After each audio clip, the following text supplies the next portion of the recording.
महाभारत के युद्ध से जुड़ी कई दिलचस्प कहानियां हैं, लेकिन सबसे अनोखी और कम सुनी जाने वाली कहानी है बर्बरीक के बलिदान की।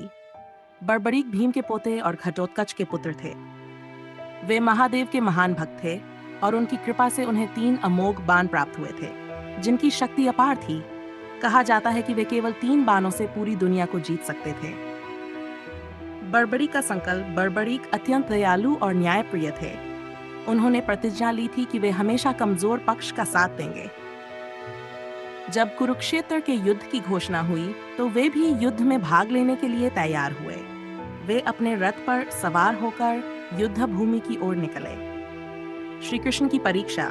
जब श्री कृष्ण को बर्बरीक की शक्ति और प्रतिज्ञा का पता चला, तो वे चिंतित हो गए। उन्होंने सोचा कि यदि बर्बरीक युद्ध में शामिल हुए, तो वे हमेशा हारने वाले पक्ष का साथ देंगे और इससे युद्ध का संतुलन बिगड़ जाएगा।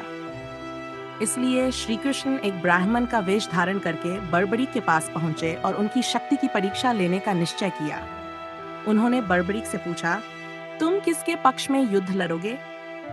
बर्बरीक ने उत्तर दिया, जो भी पक्ष कमजोर होगा, मैं उसका साथ दूंगा। यह सुनकर श्री कृष्ण को समझ आ गया कि यदि बर्बरीक युद्ध में उतरते हैं, तो पांडवों की जीत असंभव हो जाएगी। श्री कृष्ण द्वारा बर्बरीक का बलिदान। श्री कृष्ण ने बर्बरीक से उनकी शक्ति का प्रदर्शन करने को कहा। बर्बरीक ने अपने 3 बाणों की शक्ति दिखाने के लिए एक वृक्ष के सभी पत्तों को निशाना बनाया। जैसे ही बर्बरीक ने बाण छोड़ा, श्री कृष्ण ने एक पत्ता तोड़कर अपने पैर के नीचे छिपा लिया, लेकिन बाण ने उस पत्ते को भी भेद दिया। ये देखकर श्री कृष्ण चकित रह गए और समझ गए कि बर्बरीक की शक्ति अपराजेय है।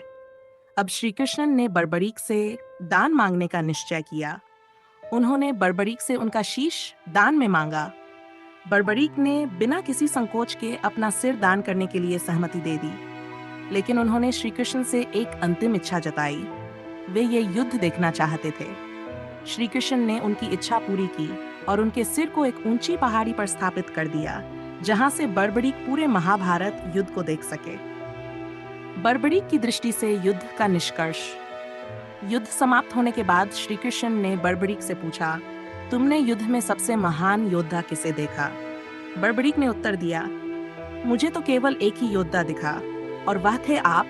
मैं देख रहा था कि आप ही हर योद्धा के रूप में लड़ रहे थे, हर शस्त्र चला रहे थे। असली विजेता आप ही हैं। निष्कर्ष।